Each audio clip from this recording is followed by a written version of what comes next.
Muy buenas a todos, a todas. Bueno, hoy tenemos nuevamente al doctor Aitor Aritzeta entre nosotros y el tema que nos concierne hoy son las adicciones, las dependencias. Bueno, según la Organización Mundial de la Salud, una adicción sería una enfermedad de carácter psicosocial que genera una necesidad tanto hacia una sustancia, que pueden ser psicofármacos, drogas, como a una actividad, a una conducta o incluso a las relaciones afectivas.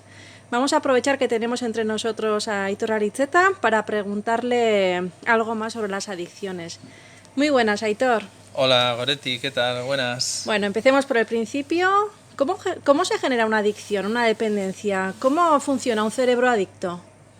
Bueno, para entender bien cómo funciona una adicción, es muy importante saber cómo funciona nuestro cerebro.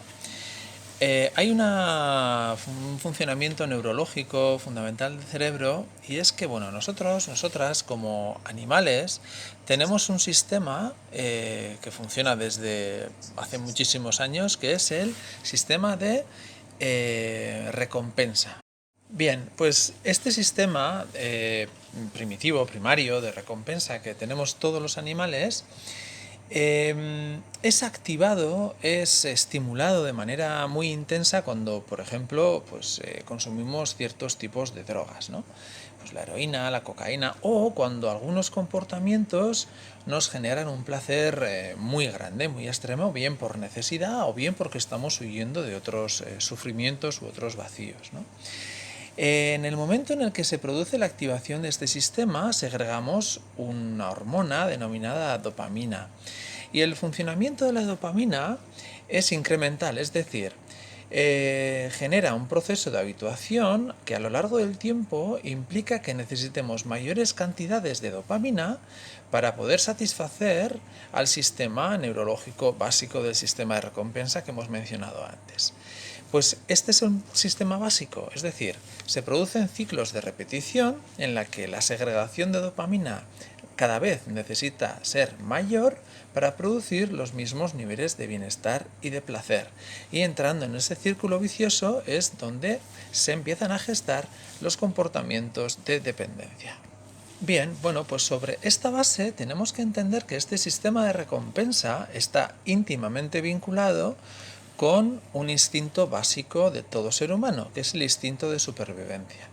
Este sistema de recompensa se activa, por ejemplo, cuando desarrollamos conductas básicas para nuestra supervivencia y que nos generan bienestar, como puede ser comer, o como puede ser dormir, o como puede ser tener acciones de placer que nos hacen sentir bien.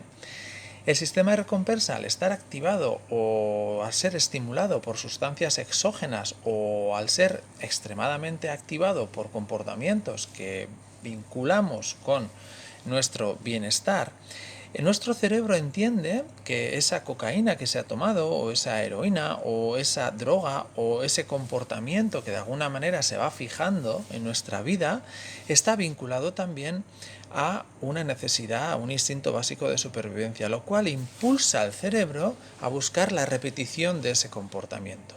Racionalmente sabemos que no necesitamos la cocaína o que no necesitamos el azúcar, digamos, en grandes cantidades, o que no necesitamos estar con una persona para sobrevivir, pero nuestro cerebro ha entendido, por la segregación de la dopamina y por la repetición de ese comportamiento que ya se ha convertido en una dependencia, en una adicción, que lo necesita para continuar con vida. Y es por eso que muchas veces estas adicciones, estas dependencias, resultan muy complicadas de revertir. Bien, pues esto se ve claramente, por ejemplo, en un tipo de dependencia clásico muy conocido, como puede ser la ludopatía, ¿no? Estás ante una máquina tragaperras, por ejemplo, estás introduciendo monedas y en un momento determinado pues recibes un premio. Ese premio lo que hace es generarte una satisfacción provocada por la segregación de esta dopamina. Pero ¿qué ocurre? Esta asociación que se produce entre el comportamiento de introducir la moneda y recibir una recompensa, que evidentemente esa recompensa te satisface porque posiblemente esté cubriendo otra serie de vacíos, ¿no?, que tienes en tu vida, y hablaremos si es necesario más adelante sobre esta cuestión, lo que hace es esa segregación de la dopamina, que cada vez es mayor para generarte los mismos niveles de placer y bienestar, va de alguna manera adormeciendo ciertas partes del cerebro y habituando otras partes de receptores de dopamina que necesitan más dopamina, y esa otra parte del cerebro que se adormece es esa parte del córtex prefrontal que está vinculada a las consecuencias futuras de tu comportamiento en el momento. Por lo tanto, no inviertes ni energía, ni tiempo, ni en un esfuerzo específico en saber qué es lo que ocurrirá mañana o pasado cuando te quedes sin dinero cuando estás introduciendo la máquina, sino estás simplemente en el sistema de refuerzo inmediato. Y en ese sistema de refuerzo inmediato no piensas en las consecuencias que tiene en futuro. Entonces, uniendo ambas cuestiones, tenemos el caldo de cultivo para el desarrollo de las dependencias, para el desarrollo de las adicciones. Muy bien, Aitor. Muy interesante lo que comentas de la relación entre el placer y el sufrimiento también, ¿no? Hablabas de los vacíos, hablabas del caldo de cultivo, ¿no? Cómo a corto plazo, cuando queremos huir de un sufrimiento o de un dolor, nos refugiamos, ¿no? En una sustancia o en un acto o comportamiento placentero, y cómo eso al final es un círculo vicioso, ¿no? Que nos acaba otra vez por buscar y buscar y buscar y necesitar ese placer, ¿no? Me preguntaba si esto sucede en todos los colectivos, ese adormecimiento, ¿no? De la corteza prefrontal que decías, de la razón, del juicio, de los límites, ¿no? De decir, bueno, pues hasta aquí voy a beber o hasta aquí voy a jugar. Y me preguntaba también toda esta tendencia, ¿no? De las redes sociales, de las nuevas tecnologías. Háblanos un poco, ¿cómo ves a las nuevas generaciones? ¿Cómo se relaciona, ¿no? Con las nuevas tecnologías? ¿Cómo lo ves? ¿Hasta qué punto es una adicción? ¿Es una necesidad?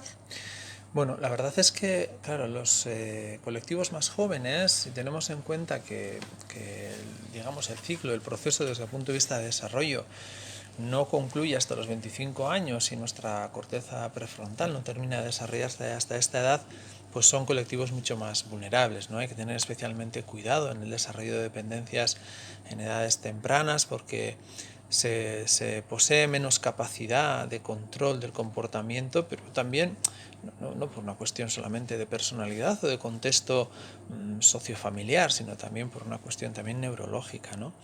Tenemos que tener en cuenta que ya la Organización Mundial de la Salud incluyó hace ya unos cuantos años la dependencia tecnológica dentro de las adicciones, ¿verdad? Como un trastorno pues es complicado del comportamiento que hay que tratar como una enfermedad más. Y también hay que tener en cuenta que también en estos colectivos pues hay un consumo quizá superior de esas drogas sintéticas, como el caso del éxtasis, por ejemplo, que lo que hace es inhibir los receptores de la dopamina y hacen que cuando se segregan ciertas cantidades de dopamina, pues activados por otras sustancias químicas, esa dopamina pues dure más tiempo en el cuerpo y les dure más el colocón, como se suele decir, ¿verdad? Asimismo hay otras drogas que lo que hacen es inhibir un neurotransmisor, que es el GABA, ¿verdad? Que es lo que hace, de alguna manera, el control de la segregación de la dopamina, ¿verdad? Entonces ahí se genera muchísima más dopamina, ¿no?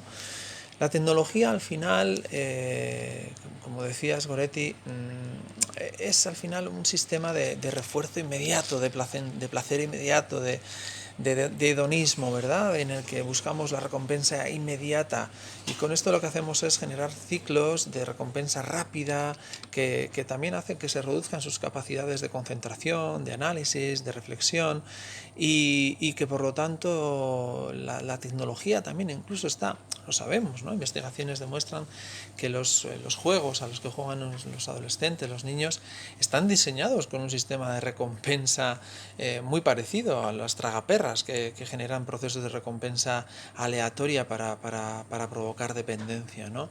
Entonces, bueno, es verdad que en función de la situación vital de cada persona, de su realidad, de su vulnerabilidad, de su personalidad, los colectivos más jóvenes están quizá, y son los colectivos que más hay que proteger porque están, como decía, más expuestos a este riesgo, a su vez por su menor capacidad de hacer frente y controlar su comportamiento por estos motivos neurológicos que mencionaba.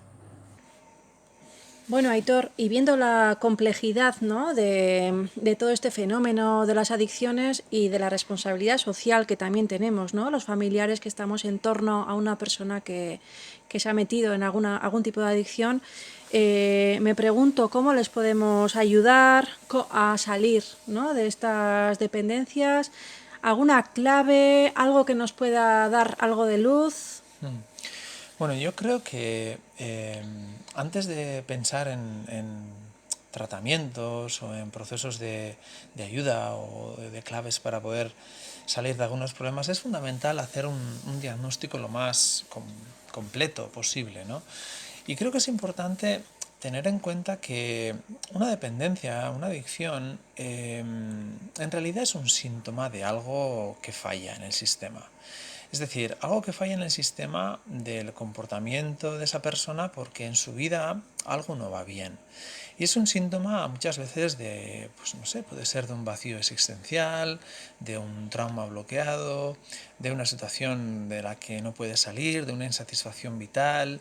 Y la adicción se convierte pues en algo como una vía de escape, ¿no? Esto se ve muchas veces en los jóvenes también, que mencionaba previamente, ¿no? Una persona, por ejemplo, que está sufriendo de una situación complicada en su vida y encuentra en los videojuegos o en la ludopatía, en el juego, en la adicción a ciertos comportamientos, una manera de escapar de la realidad que le hace sufrir, ¿no? Entonces, desde este punto de vista, las intervenciones creo que tienen que ser sistémicas, es decir, observar a la persona como un individuo, parte de un sistema que quizá está haciendo aguas por otro sitio, pero que muestra en una sintomatología de la adicción la problemática. Y en este sentido creo que, bueno, todo proceso de terapia trae consigo también un proceso de autoconocimiento. Los procesos de autoconocimiento que refuerzan y empoderan a las personas a tomar conciencia del yo, de sí mismas, a veces son, digamos, la base que necesitamos sólida para luego construir conductas más sólidas, con mayor capacidad de toma de decisiones, de poder dar también un sentido a su vida, ¿no? Y a veces nos encontramos con personas que desarrollan adicciones porque no viven la vida que están queriendo vivir o se sienten perdidas, ¿no? Entonces, en este sentido, hay muchas maneras de afrontar, y es verdad que se utilizan terapias cognitivo-conductuales que son necesarias y son importantes, pero creo que es importante no perder de vista desde una visión humanista al ser humano, ¿no? En su totalidad. Y que entendamos que la adicción, como decía previamente, es un síntoma de que el sistema está haciendo aguas por algún otro lugar y que el problema en sí, aunque es lo más visible, no es la adicción, sino que la adicción es uno de los problemas que hay que atajar y que es quizá muy difícil de solucionar si no se solucionan otras partes de ese sistema de la persona. Jo, Aitor, muchísimas gracias de verdad nuevamente por todo, bueno, por todo lo que has compartido hoy sobre este tema de las adicciones, que sin duda es un tema muy relevante a nivel social, que nos concierne al final a todos y a todas. Y bueno, pues quería agradecer también cómo nos has aclarado o nos has introducido al cerebro, ¿no?, de una persona adicta, para entender su funcionamiento y que bueno, que en muchas ocasiones al final cualquiera de nosotros hemos caído, ¿no?, en las redes de un enganche o de una adicción. Decirte también que esto conecta directamente con la importancia de encontrar nuestro Ikigai, que fue un concepto que introdujimos en la sesión anterior y que, bueno, pues que me resulta muy, muy interesante que tomemos conciencia del aquí, del ahora, de cómo queremos vivir nuestra vida. Y al final, bueno, ante estos vacíos o ante estas heridas o ante estos dolores que se nos despiertan, bueno, pues más que refugiarnos, ¿no?, en un acto placentero, la importancia de parar, de respirar y de tomar conciencia de dónde estamos y a dónde queremos ir. Muchísimas gracias. Un Supongo que placer. también les parece muy interesante, les habrá parecido interesante a los oyentes. Y nada, te esperamos en la siguiente sesión, Aitor. Un placer. Gracias, Goretti. Hasta la próxima ocasión.